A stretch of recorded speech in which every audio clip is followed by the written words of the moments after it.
D램 셀이 보면 커패시터에 전화가 저장되어 있는지 없는지로 1과 0을 구분한다는데요. D램은 커패시터가 전화가 있으면 1로 없으면 0으로 인식합니다. D램 셀은 하나의 트랜지스터, 하나의 커패시터가 구성되는데 커패시터가 정보를 저장하는 역할을 한다. 제가 이렇게 트랜지스터나 커패시터를 대중소로 해서 1십, 100, 1000만, 10만, 100만, 0, 1, 2, 3, 4, 5, 6, 7, 8, 9, 10 저는 트랜지스터 커패시터를 조합해서도 할 수 있다고 했는데 한번 주소로 해가지고 가로세는 높이 삽변시험 주소를 이 주소는 1이고 이 주소는 10이고 이렇게 100, 1000만, 10만 이렇게 0, 1, 2, 3, 4, 5, 6, 7, 8, 9, 10 이렇게도 할 수 있다 그랬는데 하시면 제 기술이 되겠어요.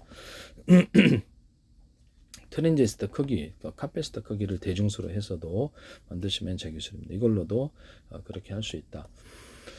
정보 판독인데 정보를 읽을 때는 트랜지스터를 통해서 커패시터의 전하가 감지 회로라는 게 있나 본데요. 감지 회로로 흐릅니다. 이 감지 회로 직업이 아니라서 미세한 전압 차이를 중폭과 일가형인지 정확하게 판단한다. 이렇게 나오고 있어요. 커패시터는 완벽한 절연체가 아니기 때문에 시간이 지나에 따라 저장된 전하가 자연스럽게 누설되는데요. 이 부분을 제가 어떻게 말씀드렸죠? 유리석영 코팅제에서 유리만큼 넣어서 이게 반도체 회로라든지 커패시터 트랜지스터에 넣어서 만든다. 그래서 약간 코팅 고주를 준다라고 말씀을 드렸는데 절연선 피복처럼 전기선 피복처럼 하시면 되겠어요. 코팅이 뭐가 됐든 재료가 그 다음에 커패시터를 만드실 때 현재 어떤 그 연구 자석을 결합을 해갖고 구리다 그러면 뭐 다른 금속 쓰셔도 돼. 리튬도 되고, 네, 이게 구리, 뭐 아연, 망간, 뭐 알루미늄, 철 다 돼요. 금속이면 다 됩니다. 구리를 대중소로 놔요. 대중소로 이온 상태로도 가능하다.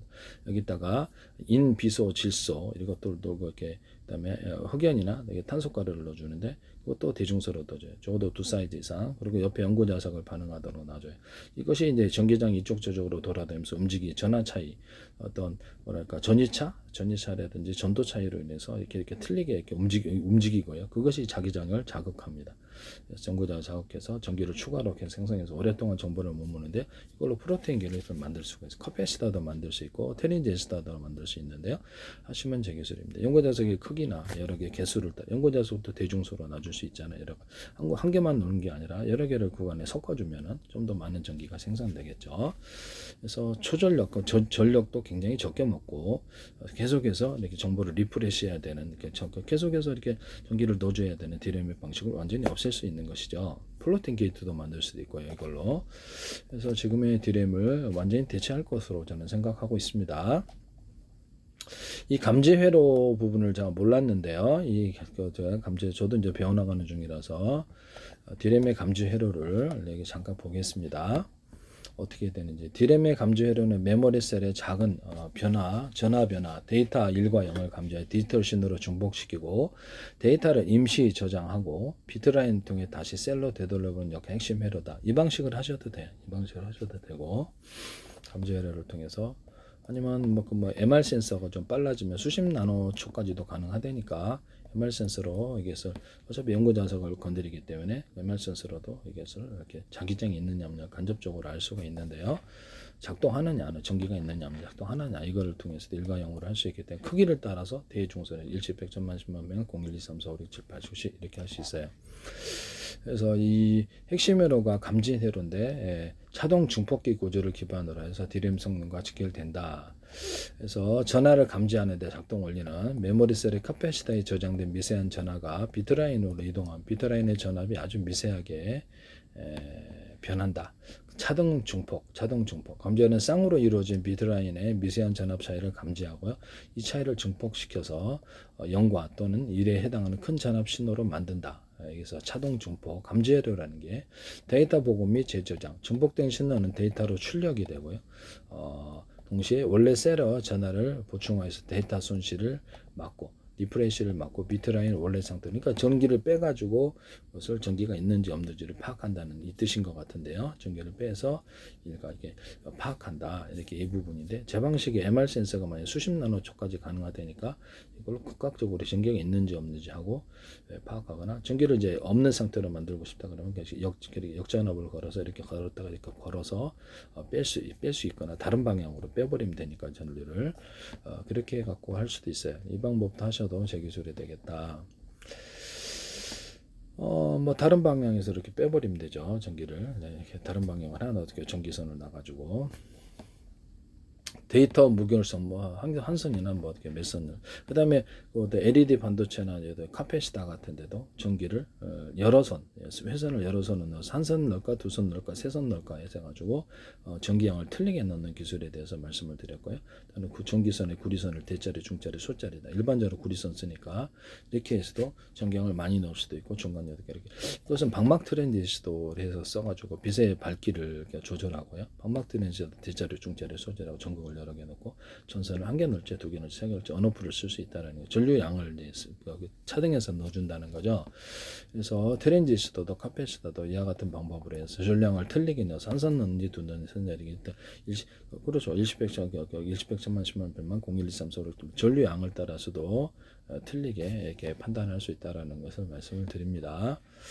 데이터 무결성 이렇게 해서 DRAM 셀의 전화량은 매우 작아서 시간이 지나면 방전되기 때문에 연구자석을 넣어서 전기장이 자기장을 자극하여서 계속 전기를 생성하는 방식으로 하면 응답 속도가 엄청나게 빨라지고 전기도 적게 들고 발열도 안 생기겠죠. 감지애러가 이 미세한 전달을 정확히 읽어내고 중폭한다. 속도 향상, 데이터를 빠르게 중폭하여 CPU가 데이터를 신속하게 처리할 수 있도록 돕습니다. 또는 동영상계를 100개, 1000개로 쪼개서 만개로 1년만 암호수를 쪼개서 여러 통신 라인을 유선 방식이든 무선 방식 동일한데요. CPU든 GPU든 DRAM이든 HD, SH든 이렇게 해서 정보를 나눠서 다시 합산하는 1년만 암호 설정해서 이런 기술을 쓸 수 있는데요.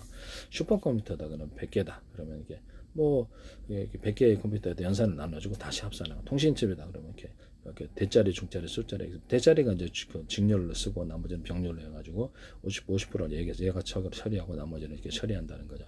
저는 직렬 혈류와 병렬 혈류를 두 가지를 공존하게 할 수도 있어요. 이렇게 하시면 제 기술이 되겠다. 모든 반도체는 기술이 가능하고 HDD에도 이렇게 직렬로 이쪽이 있다고 저장하고 나머지 부분적으로 병렬로 전자는 분산 저장도 가능하다. 그래서 뭐 슈퍼컴퓨터나 다른 컴퓨터 데이터 센터에서도 이 기술을 병렬과 직렬을 공존하게 하는 방식을 쓰시면 제 기술이 되겠어요. 슈퍼컴퓨터 같은 회사 내 100대에도 이렇게 분산 처리해서 이렇게 처리해서 다시 합산하거나 그것을 저장까지도 가능하기 때문에 케이스는 필요 없잖아요. 그렇게 해서 싸게 컴퓨터를 만들 수 있는 방법을 이렇게 짐 켈러라는 분과 모레 또는 삼성에 대해서 어디서든 하시지 마세요. 네.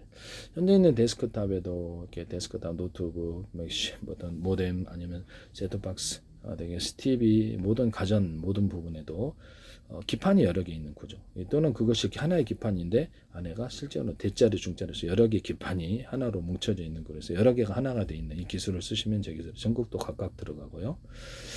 그래서 이것을 다시 이렇게 병합 하나 합산해서 처리한다는 거죠. 일감도 분산해서 처리하고 지금 현재 있는 DRAM도 막 20개짜리가 대짜리 중짜리 20자리 들어가서 그렇게 처리하거나 소프트웨어적으로 분할을 해가지고 또 대짜리 중짜리 소리를 정보를 분할해서 잘게 쪼개서 처리하는 기술을 동시에 띄우고 동시에 읽고 이런 기술을 쓰는데요.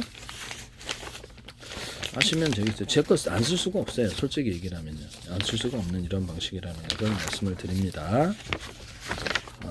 이런 부분은 말씀을 드리고요.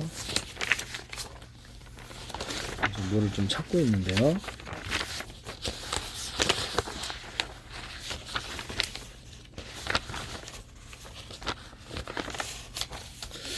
그래서 이렇게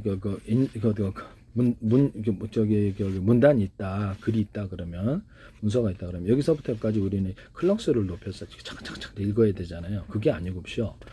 여기서 10조각, 100조각으로 쪼개서 읽는 놈이 동시에 읽는다는 거죠. 동시에 읽고 동시에 쓰고 이 기술을 쓴다는 것이죠. 이해가 가십니까? 또는 50%는 여기 직렬로 읽고 나머지는 병렬로 읽고 두 개를 합산해 주는 구조도 가능하고요. HD나 SS 저장도 이와 같은 기술은 가능합니다. 프린터 인쇄다 그러면 여기 인쇄한 놈이 20군데 있고 20개 있고 이렇게 하면 숫자가 일꾼들을 늘리는 거죠. 그래서 각각 틀린 글씨를 쓰거나 틀린 글자 쓰고 크기 또는 색깔도 틀리게 하고 언어도 틀리게 쓸 수 있어요. 이 기술을 인쇄하는 방식도 쓸 수 있는데요. 하시면 제 기술이다 이 말씀이에요. 그것을 다시 합산해 준다는 거죠. 이 기술은 저의 독창적인 기술로서 안 쓸 수가 없다. 저는 그렇게 생각합니다. 그래서 이걸 하시면 제 기술이 되겠다라는 것을 말씀을 드립니다. 그래서 일단은 이것은 하시면 제 기술이 되겠다. 유선 통신이나 무선 통신에서도 이 기술은 가능하다라는 것을 말씀을 드립니다. 뭐 소프트웨어적인 방식으로도 이렇게 GPU나 CPU 이런 어떤 아니면 통신칩, 전력 반도체, HDD, SSD 종류가 뭐 반도체 칩이 뭐가 됐든 대자리, 중자리, 소자리를 만들어서 작은 공간 안에 최대한 집중하는 그런 것을 전극은 각각 다 넣어주고요. 이 기술을 뭐 LED 반도체다가 거기도 대자리, 중자리, 소자리, 방막 트랜지스터를 대자리, 중자리, 소자리에 넣고요. 발광 다이오드도 되게 LED 발광 다이오드, 레이저 발광 대자리, 중자리, 소자리, 펠티어 소자도 대자리, 중자리, 소자리 언어풀 해갖고 세 개다 그러면 세 개 전체를 가동할지 두 개만 가동, 한 개만 이동기를 쓸 수 있어요.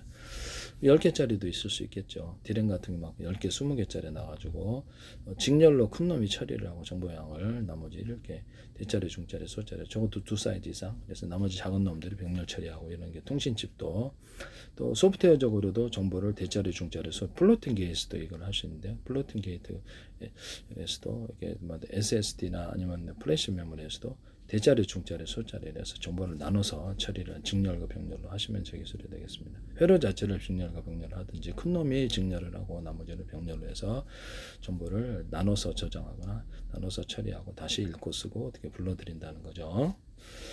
남의 기술을 무단으로 사용하지 마세요.